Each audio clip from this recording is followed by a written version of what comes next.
Solve using the power of the same base if possible. If not, use logs. Now you've already done these ones. What you need to start recognizing is when to apply each method. When I look at this problem here, I can see that both 9 and these 3's can all be written as a base of 3, so that's what I want to do. This would be 3 to the 2x, and then the other one we have 3 divided by 3 to the x. So that's going to be, we can simplify, we have the same base. Our exponent on the top would be 1, so this would be 1 minus x. Now remember that there are multiple ways to go about doing this. There's other ones. But now we have a same base, so we can have 2x equals 1 minus x, 3x equals 1, so x equals 1/3. Now we look at the next one, and can we do the exact same thing in the next problem? Note the similarity between the two problems. We have a 9 to the x still, but instead of having where we can write everything as a base of 3, now we have this 4 there. So how do we deal with that? We can't get the same base, so we need to use logs. Let's take the log of both sides. We can say the log of 9 to the x equals log of 4, so x log of 9 equals the log of 4. X equals the log of 4 divided by the log of 9. Now, when I'm dealing with that, at this point, if this is a calculator problem, I would just type it in on the calculator. If this is a non-calculator problem, I need to be able to simplify this. So let's assume for a second it's a non-calculator problem.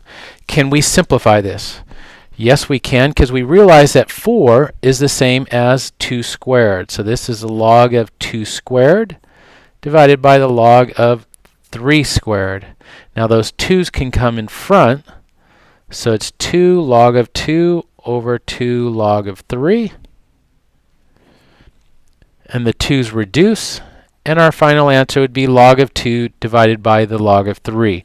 And that's an exact answer. Now if we want the approximation using the calculator, you can just type it in. And that is approximately 0.63. So again, if we had a calculator, we could just do it right here at this stage of log of 4 divided by log of 9. Now remember, do you have to use the common log? No, you can use a natural log as well, where you'd only have to write 2 letters. All right, on this next one, should we use common log or natural log? We can't write them as a base of 25 or 5. We should use common log on this one just because we have 100 here. And since that is a power of 10. So we're going to take the log of both sides. Log of 25 to the x equals the log of 10 squared. So x log of 25 equals 2. X equals 2 divided by the log of 25. Now again, is this a calculator question or a non-calculator? If it's non-calculator and you need to simplify this, you got to see, can I do anything to this 25? In this problem, I could write this as log of 5 squared. So that's 2 divided by 2 log of 5, or in other words, 1 over log of 5. And we could type that in on our calculator, and at this point we have our approximate. X is approximately equal to 1.43. If you would have done it at the 2 divided by log of 25, which I'd strongly encourage you to do, you get the exact same answer. All right, next one. If I invest some money at 7% annual interest compounded daily, how long will it take to triple the money? Give the answer in years and months. So let's set this up. We don't know what the initial amount, so let's just write a sub 0. We have 1, which represents our 100%. 7%, but we're doing this daily, so 7% is the annual rate, 0.07. And how many days are in a year? 365. And we'll now raise that to a power of, well, we don't know how many years it is, so we have t years. And 365 days per year, so 365 t. Now, we should say here that let t equal the number of years. And we want this to triple, so we're going to set that equal to 3a sub 0. And we could state that a sub 0 is our initial amount, although that's not a variable in this case, it's a fixed number. Divide by a sub 0, so that one's gone, and now we're going to take the log of both sides. Now, before we do that, a common thing is to combine these two into one number. So we have, this would be 365 over 365. So we would have 365.07 divided by 365 raised to the 365t, and that equals 3. Now we can take the log of both sides. This time I'm going to use ln because I don't want to write as much. So I'll just put ln. I don't have much space there as well.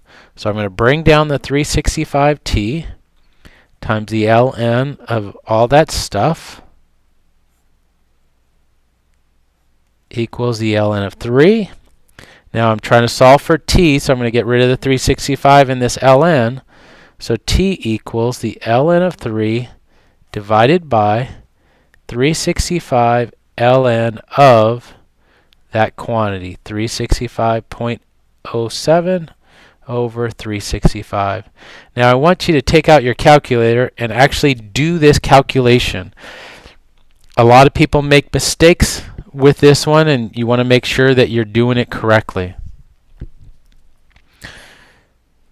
One of the common mistakes is people will leave off a parenthesis after the 3. So you have to type in ln, and then calculator comes up with a parenthesis, type 3, close, divide, and you either need a parenthesis there, and then you can say 365 times ln of this, or you can say divide by 365 and then divide by ln of this quantity.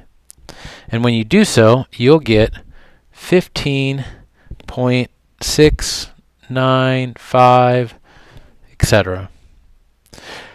So now that is representing our years, and the problem says we're going to convert it to months and years, so we know it'll be 15 years. So on your calculator, take out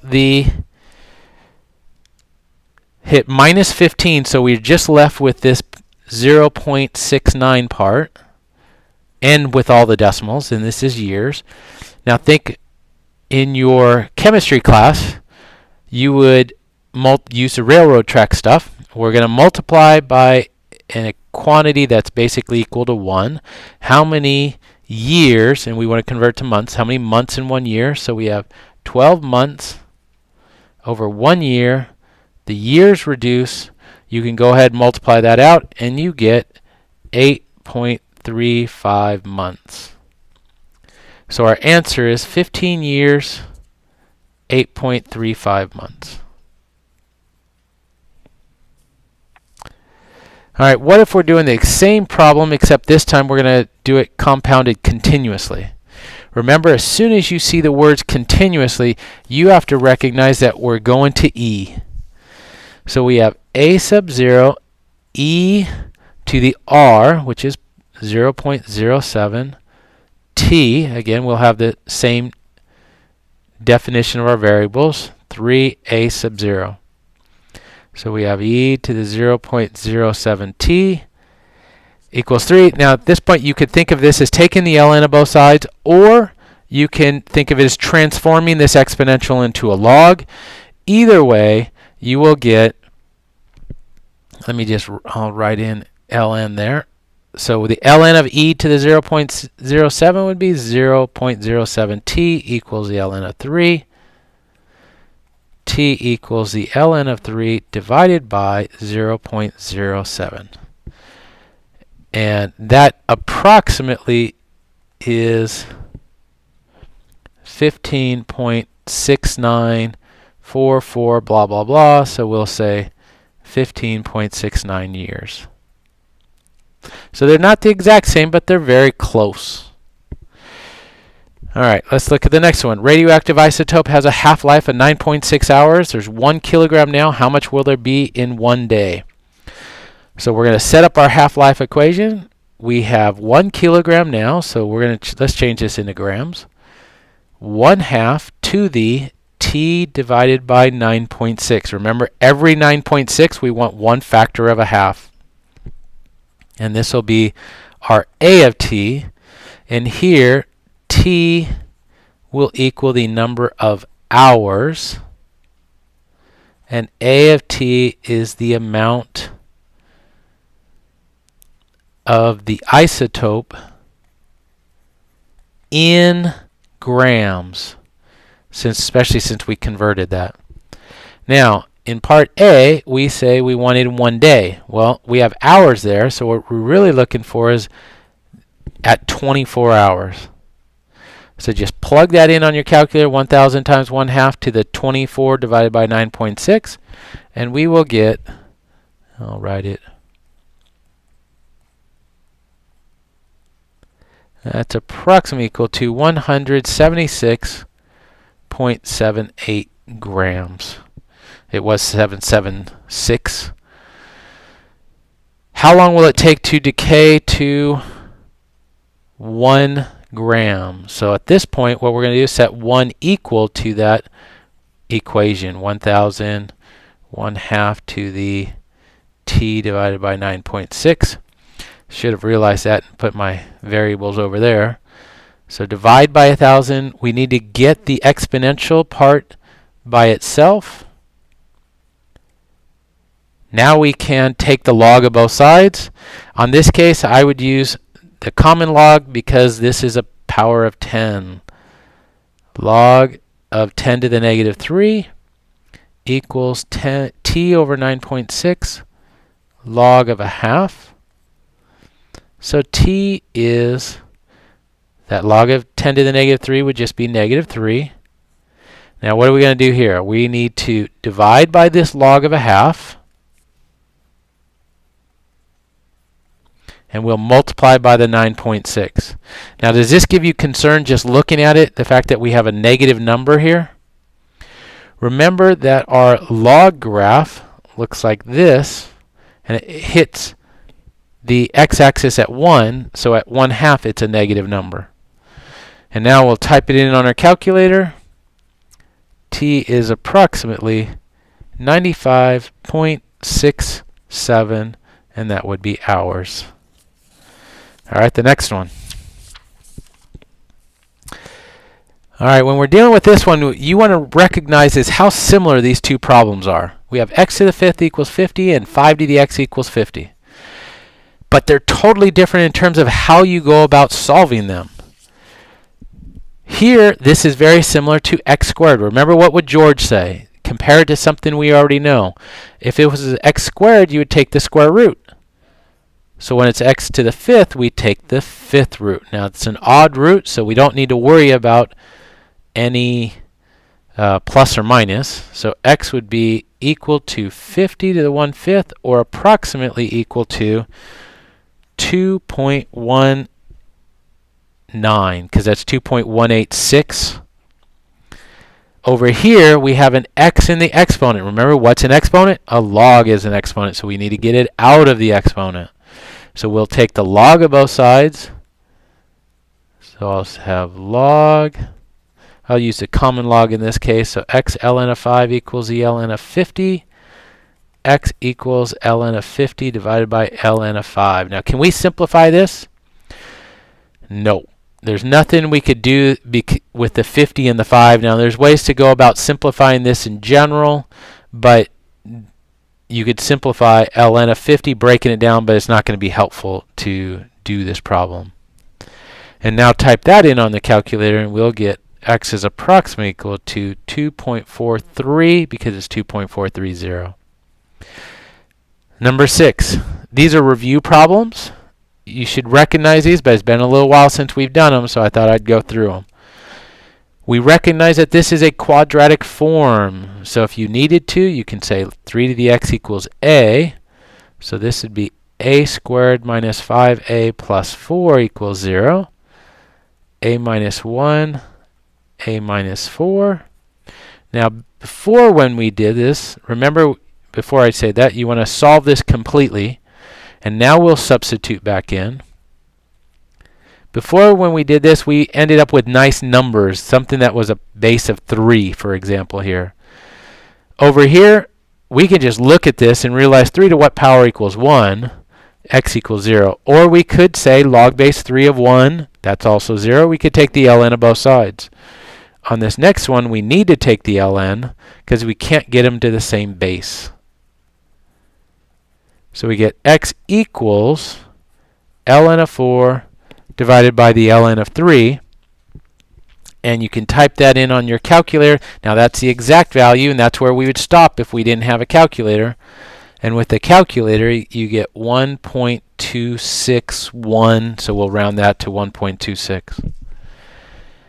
B, you remember that one? That style is a little bit harder.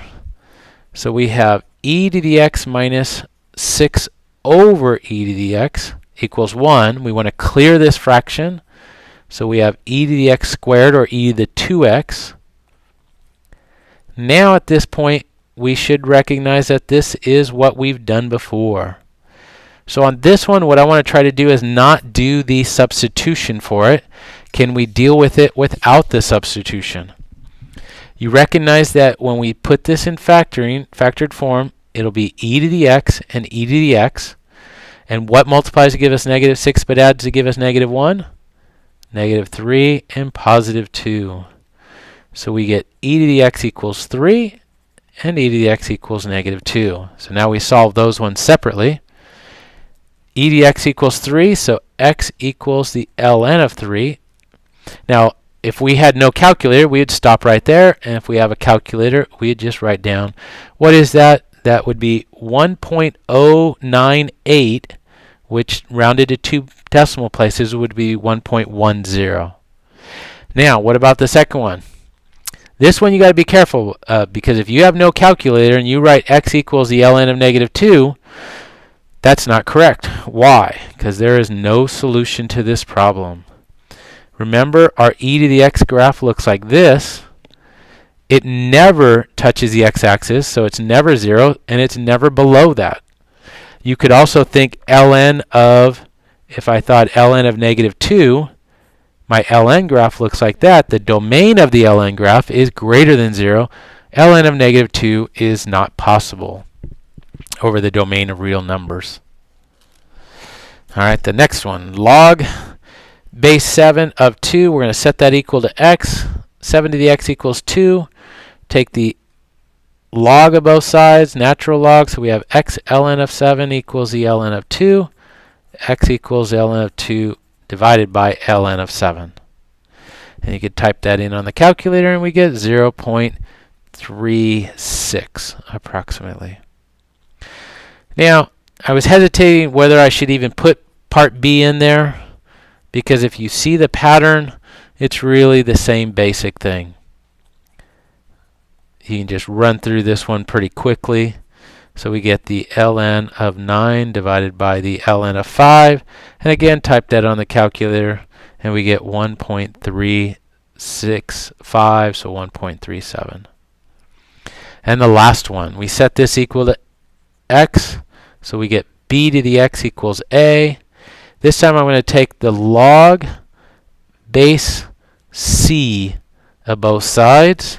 And let me erase that a, and so I can write that there. Log base c of a. So I get x log base c of b equals log base c of a. X equals log base c of a divided by the log base c of b. Now some of you will recognize this. You want to think about this. What is this? This is my change of base formula, where c has to be greater than 0 and c cannot equal 1. There you go. All right, the next one. Prove this. Now there's multiple ways to go about proving this kind of problem. I want to take a look at a couple, and even though this is getting long, this is good to do. What we're going to do when you're looking at a proof, start on one side. It's either the left or the right side. Which side is more complicated? But in this case, we have two things on the left, so let's start with that. So what we're going to do is we're going to focus on this left side. And we'll do right now, let x equal log base a of b. and we'll let y equal log base b of c. If we transform this, we can say that this is a to the x equals b, and b to the y equals c. Now, what do you notice about these two things? We have two equations, and we have a b in both of those. Well, I can take this b here, the a to the x, and plug it into there. So this will be a to the x to the y equals c, or a to the xy equals c. Now let's convert this exponential to a log. So we get log base a of c equals our exponent. And what is xy? X is log base a of b, and y is log base b of c. And what we have just done is we have proved it. And we'll say ta-da. All right, but there's another way you could do it. So we'll call that one method 1. It's kind of a standard way to approach it. Here will be method 2. Method 2, we could use what we just did in this previous part in 7c using our change of base. So we have log base b of a times log base b of c, and we can use our change of base for this. Log base, I wrote this wrong, I switched those around. So log base a of b. If we use our change of base, we could write this as log of b over the log of a times the log of c divided by the log of b. The log of b's reduce. We're left with the log of c divided by the log of a. And now we'll go backwards. And we'll write log base a of c. And again, we're done. And there's one more method, method 3. And this one is the slickest one of all. Starting with the left side, we can use the change of base, and we could change it to any base. That's what this part up here was saying. So let's leave the first one alone. And the second one, we're going to change it to log base a of c divided by log base a of b. Simplify. Look how beautiful that is. All right. Given log base b of m equals x and log base b of n equals y, find each in terms of x and or y. So let's take a look. What this is telling us is we transform this exponential, or this log, into an exponential. It's b to the x equals m, and b to the y equals n. So now let's take a look at this. I've already have it set up as equals a. Really, it should have been just log base n of b. You would set it equal to a so you can transform this to n to the a equals b. Now, what do you notice about this? We're trying to solve for what a is, and we have a b here, and we have n. And what do we know about n? N is b to the y, so we could substitute b to the y into the n spot. So b to the y to the a equals b, or b to the ya equals b to the 1. So ya equals 1, or in other words, a equals 1 over y.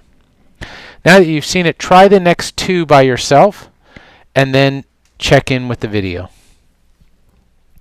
This would be n to the a, again, I already have it set up there, equals square root of b, or b to the 1/2.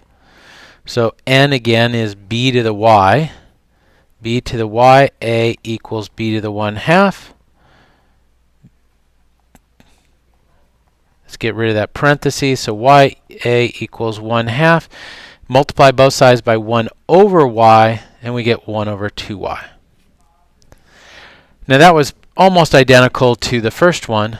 This next one's a little bit different. So again, if you haven't tried it, stop it and try to do it yourself. M over n to the a equals b. Now what do you notice on this one?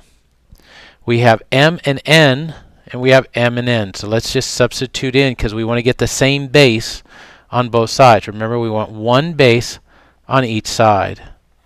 So b to the x is m and b to the y is n. Now we need to simplify this to get it as one base. This is b to the x minus y to the a, or we can just go ahead and multiply that through. And we get 1, well, just in case that was confusing. We'd have b to the x minus y a equals b to the 1. So now we can we have two exponentials with the same base. We can set the exponents equal. We get 1 over x minus y. And the last one, on this one, there are so many different ways you can approach it, but one way is to use the change of base. We could say that this is log of 6 divided by the log of 2 plus 1 over the log of 6 divided by the log of 3. Now I want to take a quick moment to check, how do you divide by a fraction? If I have 1 over the fraction AB, this is the same as 1 times the reciprocal of what we're dividing by. So we're going to multiply by the reciprocal and we would get b over a. Similarly, when we apply that to here, we're going to be having log 2 divided by the log of 6 plus the log of 3 divided by the log of 6. Now we have a same base, so this is log of 2 plus log of 3 over log 6. Now you want to recognize that we're adding two logs, so that means we can write it as 2 times 6, which is the same thing as just log of 6. I want to emphasize that right now so I don't lose anybody. And then log of 6 over log of 6 is 1, and with that we're done. That's the last notes for this chapter.